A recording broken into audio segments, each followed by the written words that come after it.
comunicar. La radio de la mañana, la radio educativa, la radio de la amistad. Ilusión por comunicar, aprender y soñar. Ilusión por... Hola, muy buenos días a todos y a todas las oyentes de Onda Norte Sánchez Rosa. Bienvenido y bienvenida a nuestro espacio de entrevistas. Hoy tenemos el honor de contar en nuestro estudio con una mujer cuya vida y obra están ligadas a la dignidad, a la justicia y a rescatar del olvido los fragmentos silenciosos de nuestra historia. Ella es Paqui Maqueda. Paqui, bienvenida a nuestra radio. Nada, por supuesto, y agradecida porque me hayáis invitado. Para quienes no conozcan toda su trayectoria, Paqui es trabajadora social, presidenta de la asociación Nuestra Memoria y una incansable activista que incluso viajó a Argentina para sumarse a la querella contra los crímenes del franquismo, que se presentó el día 14 de abril del 2010. Pero además, Paqui es una escritora magnífica que plasma la verdad de lo vivido a través de obras fundamentales como su última novela, Querida mía, así como La cuerda o En la silla del criminal. Hoy desgranaremos su vivencia y sus libros. Paqui, tu compromiso con la memoria histórica no surge de la nada. Tu propia familia sufrió una durísima represión tras el golpe de Estado en 1936. De hecho, lo narraste hace ya años en tu relato Azul Oscuro. ¿Cómo marca la historia familiar a una persona para convertirla en la luchadora que eres hoy? Bueno, supongo que los familiares de las víctimas del franquismo heredamos un trauma, heredamos una herida. Y una vez que se conoce la historia familiar, la dura historia familiar, como en mi caso, pues entre esa herencia y la elección que una hace por no mirar hacia otro lado y por reivindicar, por preguntar, por saber, por querer saber, ¿no? La gran pregunta de las víctimas del franquismo, ¿pero por qué mi bisabuelo estuvo en una fosa común? ¿Por qué nos incautaron la casa? ¿Por qué a mi madre le robaron su primer hijo?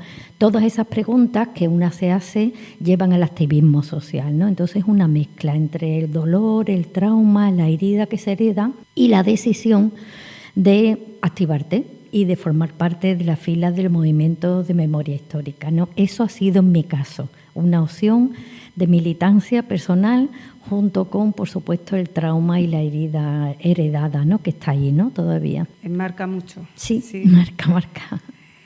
Mira, en 2013 tomaste una decisión valiente que fue viajar a Buenos Aires para formar parte de la querella argentina contra los crímenes franquistas. De ahí nació tu libro de artículos En la silla del criminal. ¿Qué supuso cruzar el océano buscando la justicia que aquí se os negaba? Bueno, yo siempre digo que fue un viaje agridulce. Primero porque qué pena, ¿no? Tener que cruzar 10.000 kilómetros el Atlántico, visitar otro país, que una jueza te escuche, que el Senado de Argentina te escuche, que el pueblo argentino, que tiene una herida también similar a la nuestra en cuanto a crímenes de lesa humanidad, te abrace, ¿no? Este pueblo hermano, ¿no? Entonces vas a cruzar todos esos kilómetros, vas a abrazar a ese pueblo, que te escuche una jueza, pero porque aquí no se hizo, o sea, porque la justicia nos cerró las puertas, las ventanas, no nos dio agua, ni siquiera aire. Entonces es agridulce. Allí estuvo muy bien porque es la primera vez en la querella argentina, tenemos que tener en cuenta que es la única causa judicial que hay contra el franquismo a nivel mundial, entonces eso es un paso súper importante, pero claro, los hechos delictivos ocurrieron aquí, en este país, desaparecieron más de 120.000 personas que están todavía en fosas comunes. Si los delitos se cometieron aquí, lo más lógico es que sea la justicia española la que abra las puertas, nos escuche y haga justicia y repare a las víctimas, ¿no? Sin embargo, ha tenido que ser la justicia argentina la que lo haya hecho. Por eso digo que fue un viaje agridulce, agradecida, por supuesto, obviamente a ese pueblo, a esa justicia. Fue un viaje maravilloso, yo no puedo decir otra cosa, pero las emociones fueron muy encontradas porque sabías que ibas a un lugar porque ya resulta de que en tu país no te escucharon, ¿no? Y no te dieron ese abrazo, esa acogida, esa comprensión y esa necesidad de justicia y de reparación que obviamente tienen las víctimas del franquismo, ¿no? Incluidas los familiares que según el derecho internacional también somos víctimas, ¿no? Ya. Pues mira, ahora vamos a viajar dando un salto a tu producción narrativa. En 2019 publicas La Cuerda, una novela sobrecogedora basada en hechos reales donde narra los fusilamientos sin juicio de personas en los olivares andaluces. ¿Cómo se ficciona tanto dolor sin perder el rigor histórico? Bueno, yo diría, muy buena tu pregunta, pero yo diría que realmente el rigor histórico se mantiene porque hay dolor, ¿sabes? Y porque hay esa necesidad de señalar los días, los años, los nombres, por supuesto de las víctimas, de los pueblos, de los verdugos. O sea, el rigor histórico, yo creo que las víctimas del franquismo hemos tenido un paso muy importante que es saber la verdad. Ahí se han dado pasos importantes. Yo creo que cada familia, por propia iniciativa y porque se ha buscado la vida, así de claro, y gracias a iniciativas como la página de web de todos los nombres, ¿no? Hemos sabido la verdad de lo que pasó con nuestros familiares y con los ciudadanos y ciudadanas de este país, porque esto no es una herida familiar, es una herida social que lleva la ciudadanía a cargo, ¿no? En los hombros, ¿no? Entonces, ese saber qué es lo que le pasó a mi familia, ese rigor histórico de cuándo sacaron, porque yo tengo los nombres y el día que sacaron las sacas, ¿no? Las típicas sacas y fusilaron a mi bisabuelo, te lleva a plantearte cómo lo pasó mi bisabuelo. Mi bisabuelo es uno de los que está en la cuerda, ¿no? Es el abuelo, ¿no? En los personajes, la persona mayor que recuerda antes de ser fusilado a lo suyo, a su familia, a sus hijos, ¿no? Entonces, precisamente gracias a los hechos históricos, al rigor histórico que yo intento mantener en mis novelas, ¿no? Puedes plasmar ese dolor y esa necesidad de sanación que realmente supone, al menos para mí, escribir, ¿no? Bueno, y respecto a tu última y bellísima novela, Querida mía, es un homenaje epistolar absoluto a las mujeres. Nos trasladamos a un corral de vecinos en cuyo barrio popular de Sevilla, en pleno 1936. ¿Por qué era tan vital centrar el relato específicamente en las mujeres de la Resistencia? Bueno, porque yo creo que las historias fueron escritas con dos elementos fundamentales. La historia de la guerra civil, de la represión, de la transición, incluso en mucha parte de la democracia actual que vivimos, ¿no? Estuvo escrita por los vencedores, primero. Y después estuvo escrita también por hombres.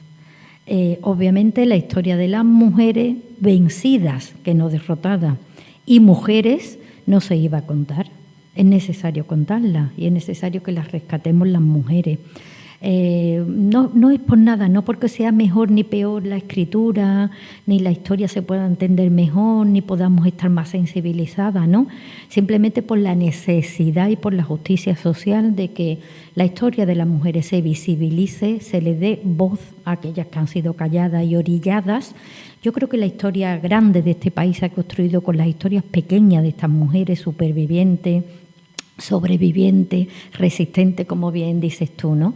Y era necesario darle esa voz y ese espacio. No creo que se tiene que escribir todavía mucho sobre la represión de las mujeres, pero también sobre los episodios de resistencia, de amor, de apoyo mutuo, de sororidad, de solidaridad, de esos valores que las mujeres, bueno, pues yo creo que nos identifica, ¿no? Y que nos ayuda a sobrellevar las cosas más duras, como pasó en la posguerra española, no solo haciendo y tejiendo esas redes de ayuda, de comida, cuando no hay que comer, cómo la buscaban, cómo se apoyaban emocional, moralmente, cómo resistieron. Escribiendo esas historias es cuando va a salir la verdadera historia, esas historias pequeñitas, pero pequeñas no porque fueron importantes, sino porque siempre han estado al margen, podemos recuperar la verdadera historia, ¿no? Y escribir de mujeres, queda mucho, mucho por escribir de mujeres, por supuesto, y más sobre las mujeres del exilio interior, que fueron realmente las que llevaron para adelante este país. Y también das voz como presidenta de la asociación Nuestra Memoria. Supongo que has vivido hitos muy recientes y que son muy importantes en Sevilla, como las exhumaciones en la fosa de Picorreja o la salida de los restos de los militares golpistas de templos religiosos, como el caso de Queipo de Llano, de la Basílica de la Macarena. ¿Sientes que por fin se está haciendo justicia o queda demasiado todavía? Bueno, se está haciendo justicia empujado este gobierno y el Estado en general, ¿no? Se está haciendo justicia porque los familiares y el movimiento asociativo de este país, del Estado, está empujando para que se haga justicia. No es la justicia que nos gustaría, porque las mismas leyes de memoria histórica aprobadas, tanto la de 2007 como la de 2022, como la de 2017 andaluza, pues sigue teniendo ese sesgo de justicia, ¿no? Que para nosotras, para las víctimas, es súper importante que se haga, ¿no? Entonces siempre señalamos nosotras, las víctimas, el camino que se tiene que hacer. Y el Estado, con sus distintos gobiernos, se queda a media. Realmente se ha quedado a media, ¿no? Agradecida por lo que se hace, obviamente, pero también tenemos la obligación de señalar aquellos déficits y aquellas asignaturas pendientes que tiene el Estado español con nosotras, ¿no? Y sí, yo me siento muy orgullosa de formar parte, de ser presidenta de la asociación, de tener la confianza de mis compañeros y compañeras y de formar parte de un movimiento asociativo de Sevilla que realmente tiene un músculo muy, muy fuerte.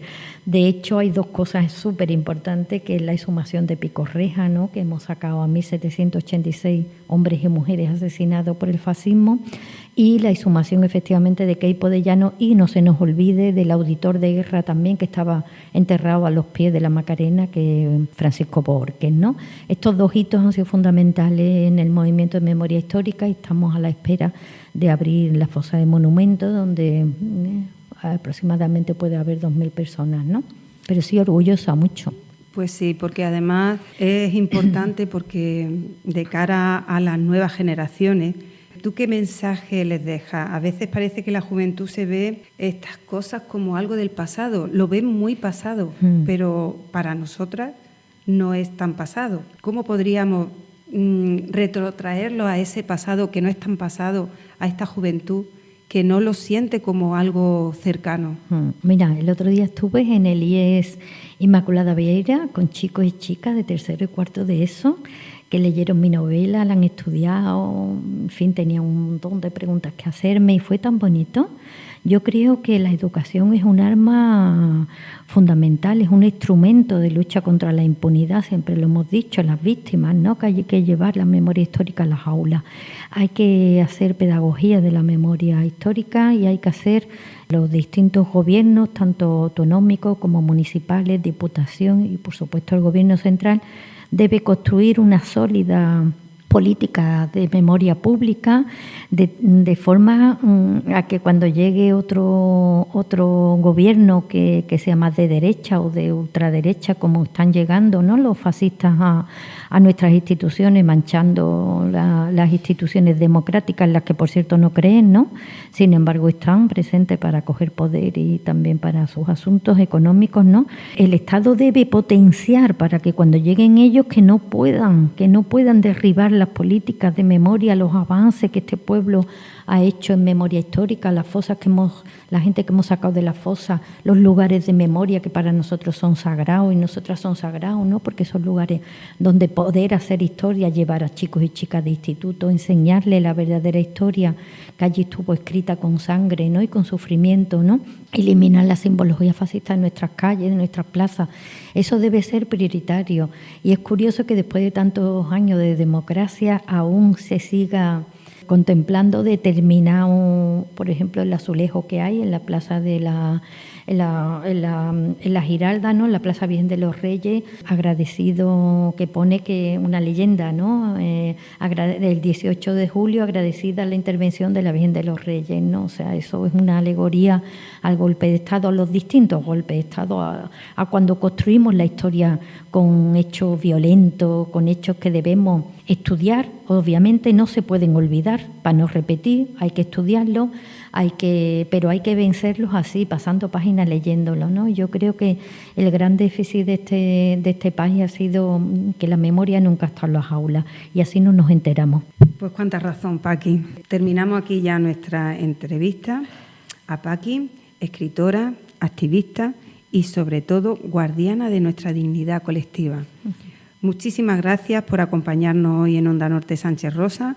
Recomendamos encarecidamente a todos nuestros oyentes buscar sus libros y especialmente, querida mía, si quieres añadir alguna cosita, pues aquí tienes el micrófono. Bueno, yo agradezco a la enseñanza pública, que creo que en estos momentos hay que apoyarla, no siempre lo público, que opte por traer mi libro, por cierto, donde en Querida Mía sale Sánchez Rosa, ¿no? Que fue una figura en Sevilla fundamental y yo quise hacerle un homenaje, ¿no?